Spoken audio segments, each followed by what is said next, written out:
చిరంజీవి గారు మాట్లాడతారు.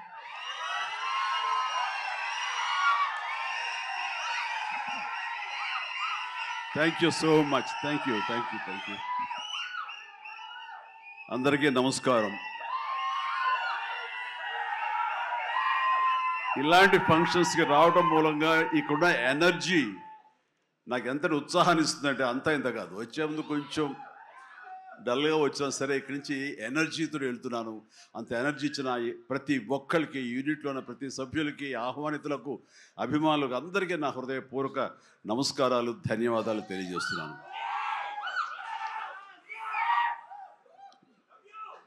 ఏంటి ఫంక్షన్ ఉందా? ఎవరు హీరో? లైలా, మన విశ్వక్షన్ ఫంక్షన్కి వెళ్తున్నావా? ఎందుకు వెళ్ళకూడదు?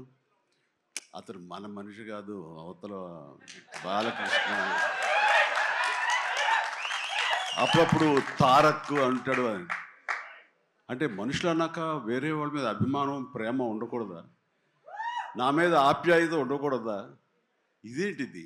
మా ఇంట్లోనే మా అబ్బాయి సూర్య అంటే చాలా ఇష్టం. అంత మాత్రం చేత వాడి ఫంక్షన్ వెళ్ళకూడదా? వాడితో కలిసి భోజనం చేయకూడదా? వాడితో ఉండకూడదా? అలాగే మరి మూర్తి గారు అడిగారా, నాగేంద్ర అడిగారా, ఎవరు అడిగారో తెలియదు. కానీ అక్కడ ఉన్నారు, వెళ్ళిపోయారు మూర్తి గారు తెలియదు. కానీ నేను ఆ క్లిప్ చూశాను, వాయిస్ గుర్తు లేదు. మీరు బాలకృష్ణ కాంపౌండ్ కదా విశ్వక్సేన్, ఇప్పుడు మెగా కాంపౌండ్ నుంచి ఆయన ఎలా వచ్చారు అని చాలా చక్కగా సమాధానం చెప్పాడు. మా ఇంటికి కాంపౌండ్ ఉంది కానీ ఫిలిం ఇండస్ట్రీ కాంపౌండ్ లేదని. I appreciate. నిజమే, ఇక్కడ గిరుకు తీసుకుని ఎప్పటికప్పుడు ఏ హీరోలుగా హీరోలా ఉండే రోజులు నిజంగా ఉన్నాయి, లేకపోలేదు. షూటింగ్లు వరకే. ఆ తర్వాత వాళ్ళు ఎవరి ఇళ్ళకి వాళ్ళు వెళ్ళిపోతారు, ఎవరి ప్రోగ్రాం వాళ్ళు చూసుకుంటారు. అలాంటి రోజుల్లో నేను ఉన్నాను. వాళ్ళు అలా ఉండటం మూలంగా వాళ్ళ మధ్య సఖ్యత ఉండదేమో, వాళ్ళ మధ్య ఒక విభేదాలు ఉంటాయేమో అనే ఒక రకమైన భ్రమలో ఇక్కడ అభిమానులు కొట్టుకుని చచ్చేవాళ్ళు. ఆ వాల్ పోస్టులు చింపుకునేవాళ్ళు. నెల్లూరులో మా కజిన్స్ ఉండేవాళ్ళు, వాళ్ళిద్దరు సొంత అన్నతమ్ములు. కానీ వాళ్ళు రామారావు గారిని, ఒకళ్ళు నాగేశ్వరరావు గారిని ప్రేమించేవాళ్ళు, ఇష్టపడేవాళ్ళు, అభిమానించేవాళ్ళు.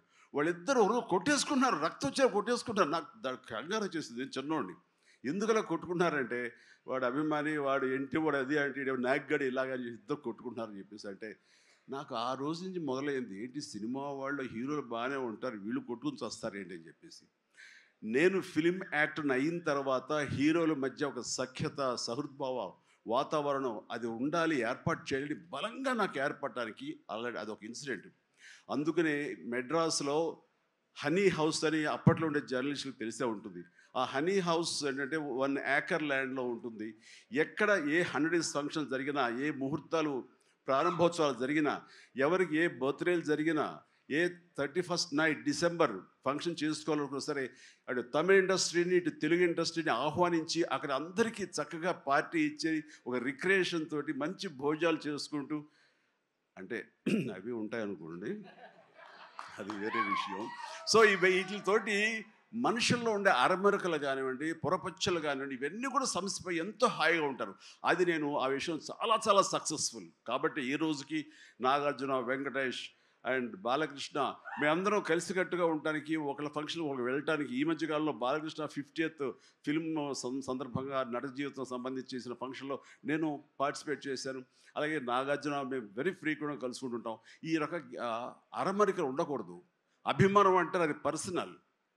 నా ఒక రకమైన భోజనం రుచిస్తుంది, ఇంకొక రకమైన భోజనం రుచిస్తుంది. అలాగే ఒకళ్ళు ఇంకొకరితో కనెక్ట్ అవుతారు యాక్టర్లుగా. అలా ఉండటం అనేది మనం అందరం యాక్సెప్ట్ చేయాలి. అంత మాత్రం చేత విశ్వక్సేన్ ఎక్కడ దూరంగా పెట్టి మన మనిషి కాదు కాబట్టి అతను ఫంక్షన్కి పిలిస్తే కనుక వెళ్ళాలా అని ఉండకూడదు. ఖచ్చితంగా వెళ్ళాలి. అతను మన ఈ ఇండస్ట్రీ మనిషే, మనలో ఒకడు, మన కుటుంబ సభ్యుడు అన్న భావం, అన్న మెసేజ్ మనం ప్రివేల్ చేయాలి. అంటే ఏదో మనం సెపరేట్గా ఉండటం మూలంగా, మనం అతీతంగా మనం దూరంగా ఉండటం మూలంగా మనకు ప్రత్యేకత వస్తుంది, గుర్తింపు వస్తుంది, తద్వారా మన ఇమేజ్ పెరుగుతుంది అనే భావం కరెక్ట్ కాదు. మన ఇమేజ్ పెరగాలి అంటే, మనకి ఒక ఫ్యాన్ బేస్ పెరగాలి అంటే, అది మన కంటెంట్, మనం చేసే సినిమా ఇస్తుంది తప్ప మనల్ని మనం ఏలినేట్ చేసేసుకోవడం, మనల్ని దూరం చేసుకుంటేనే కాదు, అందరూ కలివిడిగా ఉండాలి. అని మా ఇంట్లో ఇంతమంది హీరోస్ ఉన్నారు, అందరం ప్రతిసారి కలిసిమెలిసిగా ఉంటాం, అన్నీ ఉంటాం. అలాగని చెప్పేసి మా ఇమేజ్లు తక్కువ.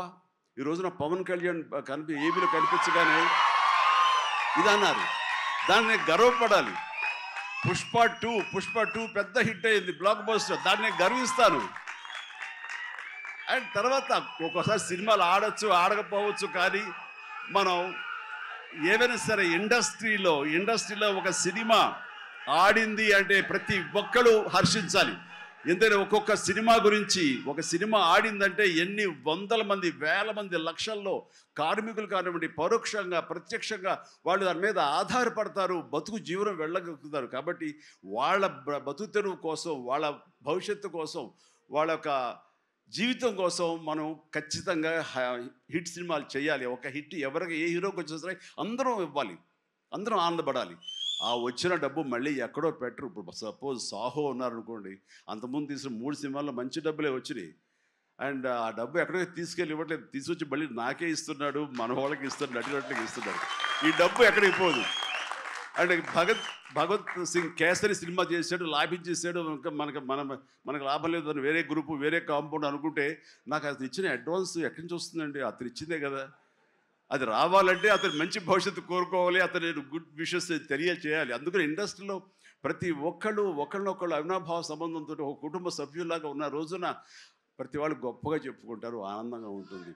అదే అందుకనే ఆ ఆనందం పొందడం కోసంగా, ఆ ఆనందం ఇవ్వడం కోసంగా ఈ రోజున మన హీరో విశ్వక్షేణ్ నా దగ్గరకు వచ్చి అడగగానే సాహు గారు కూడా వచ్చారు. ఆ రోజున వచ్చినప్పుడు వాడు సాహో నాకు తెలిసిన ప్రొడ్యూసర్, కావాల్సిన మనిషి, నా ఫ్యూచర్ సినిమా అతనే ప్రొడ్యూస్ చేస్తున్నాడు అనిల్ రావిపూడి గారితో. అండ్ డెఫినెట్గా వస్తాను, అయితే ఏ రోజు అనేది ఒక్క నాకు ఇవ్వండి అని చెప్పేసి టైం తీసుకుని 24 hours తర్వాత ఇది చేయడం జరిగింది. అండ్ మరి ఐ థింక్ ఆ మధ్యలో ఎవరు ఏవి ఇక ఆ కాంపౌండ్ ఈ కాంపౌండ్ అంటారని నేను అనుకోను. ఇక ఒకటే కాంపౌండ్ అంతే ఇండస్ట్రీది, దట్స్ ఇట్.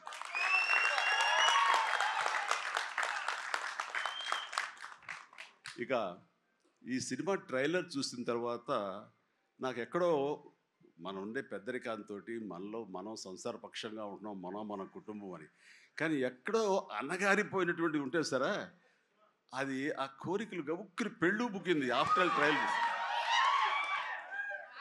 మనిషి కొంచెం మోటుగా ఉన్నాడు, ప్రౌఢలాగా అనిపిస్తున్నాడు, కానీ గ్లామర్ తగ్గలేదు, కసుక్కని అనిపిస్తున్నాడు.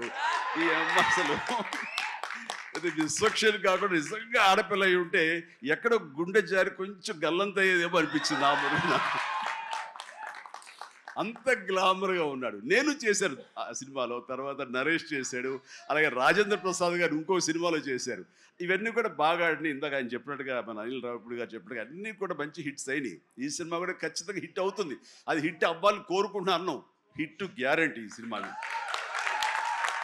అంటే ఒక హీరో అంత రగ్గడగా, అంత టఫ్గా, అంత మొరటుగా ఉండే మాస్ మనిషి అంత నాజుగ్గా నవనవలాడుతూ ఛాన్స్ దొరికి పక్కన ఉంటుంటే కనుక బుగ్గ కొరికే అనిపించే అంత ఫీలింగ్ ఉంది. అంటే అండ్ డెఫినెట్లీ ప్రతి వాళ్ళు ఆ కోరిక తీర్చుకోవడం కోసంగా, చూసుకుంటూ ఉండడం కోసంగా వెళ్తారని అనుకుంటున్నారు. ఖచ్చితంగా వెళ్తారు, ఆనందిస్తారు.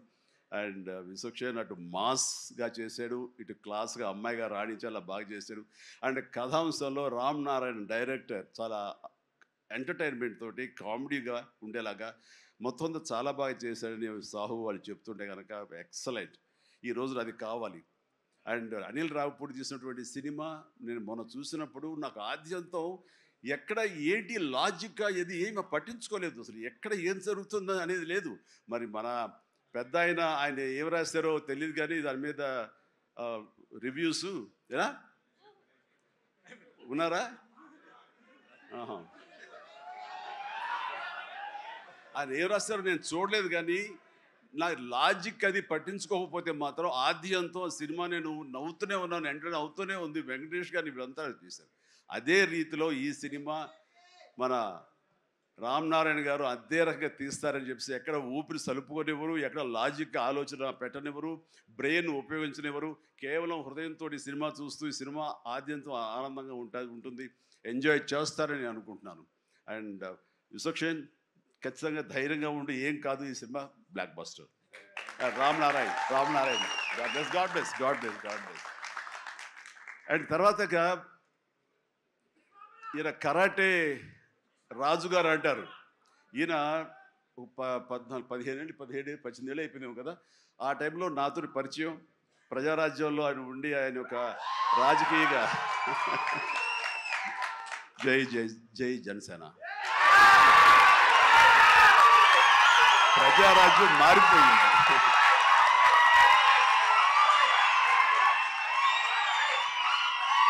ప్రజారాజ్యం రూపాంతరం చెందింది జనసేనగా. I'm very happy. ఆ రోజున పొలిటికల్గా తను రావాలి అని, పొలిటికల్ ఎదగాలని తన ఇంట్రెస్ట్ అని చెప్పినప్పుడు నేను వెంటనే ఆయనకు అవకాశం ఇవ్వడం జరిగింది. బట్ పరిస్థితులు ఇంకోలాగా ఉండేది. అలాగే అప్పటి నుంచి నాతోటి సత్సంబంధాలు ఏర్పరచుకున్నాడు. వాళ్ళ అబ్బాయి ఇలా సినిమాలోకి వస్తాడు అని కూడా చెప్పాడు. నేను వాళ్ళ ఇంటికి వచ్చినప్పుడు ఏదో పూజకు వచ్చాను ఒకసారి, అయ్యప్ప పూజకు వచ్చినప్పుడు. చాలా చిన్నవాడు అనుకుంటా విశ్వక్షేణ్. బట్ మరి ఎట్లా తనలో ట్రిగ్గర్ అయిందో, మరి అంత దూరంలో ఉన్న హాలీవుడ్లో ఉండి హైదరాబాద్లో సినిమాల్ని ఎలాగ ఆకర్షితులయ్యో తెలియదు. ఇంత నువ్వేనో అన్నమాట. దిల్సుఖ్ నగర్ అమెరికాకి దగ్గర అనిపిస్తుంది, దిల్సుఖ్ నగర్ అంతవరకు. సో ఖచ్చితంగా తనకి కావాల్సిన విధంగా తనకున్న హిడెన్ టాలెంట్స్, అటు రైటింగ్ కానివ్వండి, అటు డైరెక్షన్ టాలెంట్స్ కానివ్వండి, యాక్టింగ్ కెపాసిటీస్ కానివ్వండి, ఇన్ని ఉన్న వ్యక్తి ఇంటి పట్టు కూర్చోలేరు. ఖచ్చితంగా పరిశ్రమ రావాలి, ఇక్కడ అభివృద్ధి చెందాలి, ఇక్కడ తన సత్తా చాటుకోవాలి, తన జెండా పాతాలి. అది అండ్ అలాంటి అవకాశాలు నిండుగా మెండుగా ఉన్నాయి. ఇప్పటికే ప్రూవ్ చేస్తూ వెళ్ళిపోయాడు. ఇంకా ఈ సినిమా తర్వాత ఆడవాళ్ళ గుండెల్లో మగవాళ్ళ గుండెలో స్థానం సంపాదించుకుంటాడు. కొంచెం ప్రౌడ్గా అనిపిస్తాడు. కాబట్టి నాలాంటి కూడా కొంచెం అలా చూసే అవకాశాలు ఉన్నాయి. రైట్, చాలా సంతోషం. ఈ సినిమాలో నటించేటువంటి మన సింగ్ గారు, వెళ్ళిపోయారా, అభిమన్యు సింగ్ గారు. So fantastic sir, you look so tough and you are given a little comedy also. You did it fantastic. I could gauge with the small expressions. And then Dilip గారు, మనం 30 years దిలీప్ గారు ఎప్పటి నుంచో ఉన్నారు. జనసేన అన్నప్పుడల్లా ఆయన మొహం చాలా ఆనందంతో ఉంటుంది. సో జన సైనికుడు. అండ్ పృథ్వీ గారికి, అలాగే మా పాత స్నేహితుడు ఆ పృథ్వీ గారికి కూడా నేను మనస్ఫూర్తిగా నా అభినందనలు తెలియజేస్తున్నాను. And very happy. ప్రతి ఒక్కళ్ళు అందులో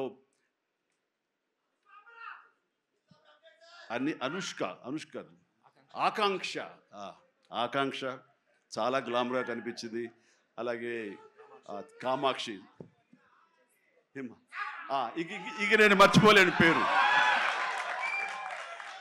ఈ టచ్ ద్వారా ఇక తన పేరు మర్చిపోలేను. అందుకనే తను షేక్ హ్యాండ్ ఇచ్చింది. కాబట్టి ఇక థ్యాంక్స్ అమ్మా. కొంచెం అమ్మాయిల పేరు గుర్తుంచుకోవడంలో కొంచెం వీక్ నేను. Right. So you have a great future. Definitely you will come up. And Telugu industry definitely welcomes you for both of you. ఇక్కడ మన కామాక్షి ఏదో మాట్లాడుతుంటే నా చెవిలో గుసగుసలాడాడు. మన అనిల్ రావుపూడి ఏం చెప్తాడా ఏంట, మళ్ళీ ఏమి వినాల్సి వస్తుంది ఏంటి అన్నాను. కాదండి, మన దాంట్లో ఒక పోలీస్ ఆఫీసర్ క్యారెక్టర్ ఏదో ఉంది, అలాంటిది ఏదైనా అమ్మాయికి ఇస్తే బాగుంటుంది కదా అన్నాడు. ఓ శభాష్ అన్నాను, అంతే చెప్పింది. ఇంకేం చెప్పలే మీరు ఇంకేమల్లా. నేను కుర్రోడు కదా గబుకుని ఏమంటాడు, నేను ఏం వినాల్సి వస్తుంది, నా బాధ. అందుకని సో నీకు మంచి ఫ్యూచర్ ఉందమ్మా. Okay sir, right. ఇక ప్రతి ఒక్కళ్ళు ఇందులో ఉన్నారు. వీళ్ళందరినీ మనిషికి నా హృదయపూర్వక అభినందనలు తెలియజేస్తున్నాను. ఐఎమ్ సో హ్యాపీ అమ్మ మీరు అందరికి రావడం అన్నది. ఇది ఖచ్చితంగా పెద్ద హిట్ అవుతుంది అండ్ ఏమీ డౌట్ లేదు. అండ్ నాకు ఈ అవకాశం ఇచ్చేందుకు మరొకసారి చేస్తూ, ఫ్యూచర్లో అతి దగ్గర సమీపంలో ఈ సాహు లాంటి యంగ్ ప్రొడ్యూసర్, ఆయన నిర్మాతగా ఇప్పుడే పెద్ద బ్లాక్ బస్టర్ ఇచ్చి ఆనందంలో ఉండి ఇంకా సెలబ్రేషన్స్ కొనసాగుతున్నటువంటి మా అనిల్ రావిపూడి దర్శకత్వంలో నేను ఒక సినిమా చేయబోతున్నాను. అది లీక్ ఇచ్చాడు కాదుగా, చెప్పారు కదా. ఓకే, ఇది మెగా అనౌన్స్మెంట్ అంట. ఓకే, అని చేయబోతున్నాను. ఇది రిలీజ్ ఎప్పుడు ఏంటి అనేది నేను వేరే విధంగా మీకు లీక్ ఇస్తాను. బట్ సినిమా మాత్రం సమ్మర్లో ప్రారంభం అవబోతుంది. ఇది ఆద్యంతం చాలా చాలా కామెడీగా ఉంటుంది. చాలా సంవత్సరాల తర్వాత ఫుల్ ఫ్లెడ్జ్డ్ కామెడీ. అంటే నేను సెట్స్ ఎప్పుడు వెళ్తానా, ఎప్పుడు నటిస్తానా, ఎప్పుడు ఒక ఉత్సాహంతో చేయాలన్న ఇది నాకు ఉంది. అండ్ ఇంటికి వచ్చినప్పుడల్లా సీన్స్ చెప్తున్నప్పుడల్లా అతను పగలబడి నవ్వుతాడు, నేను ఇంకా కడుపు పట్టుకుని నేను నవ్వుతుంటాను. అంత బాగా ఉంది. అండ్ డెఫినెట్లీ మా కాంబినేషన్లో పూర్వకాలంలో చూడండి, మన పూర్వకాలం మరీ కీసు పూర్వం కాదు, మరి పూర్వం అంటే ఈయన ఎప్పుడు వాడరు అనుకుంటారని భయం నాకు.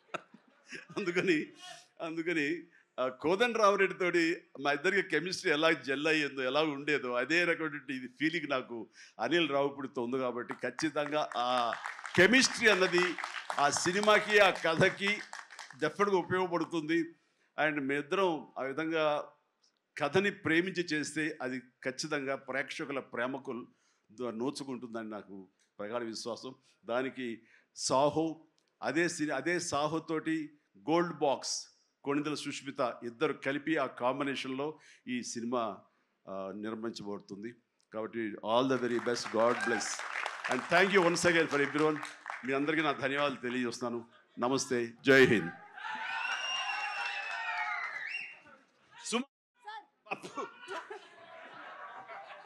Hello, thank you so much. Thank you so much Chiranjeevi గారు. మీ పెద్ద మనసుకి, అలాగే మీ నటనకి మాత్రమే కాదు, మీరు మాట్లాడినటువంటి ఇవాళ మాటలకి, మీ నడవడికి కూడా మేమందరం fans. You are an inspiration to all of us. నన్ను మీలో ఒకటిగా ఉంచండి, వేరే దూరం చేయొద్దు ప్లీజ్. అలాగే చిరంజీవి గారు, మాలో ఒకరే మీరు. అలాగే. అండ్ ఇప్పుడు మా కరాటే రాజు గారు wants to give a special gift to Chiranjeevi గారు. లండన్లో ఏదో లీక్ చేసేస్తాను బాబు. ఇంకొక విషయం, లండన్ ఏంటి సార్? అదే ఎవరికి రోడ్డుకి వచ్చేసింది, ఒక విషయం లీక్ చేయబోతున్నాను, మళ్ళీ ఆపేస్తాను. పర్లేదు సార్, ఎలాగో కొంచెం చెప్పారు కదా, ఇంకొంచెం చెప్పండి సార్. అంటే నీ విషయంలో నేను లండన్ దాకా రాగలవా? కంపేర్ చేయడానికి ఇలాంటి ప్రోగ్రామ్? తప్పకుండా సార్, లండన్కి వస్తాను. లండన్లో నాకు సన్మానం జరుగుతుంది, నువ్వు వస్తే బాగుంటుంది. నేను తప్పకుండా వస్తాను చిరంజీవి గారు. ఎప్పుడో చెప్పండి, రెక్కలు కట్టుకొని వచ్చేస్తాం.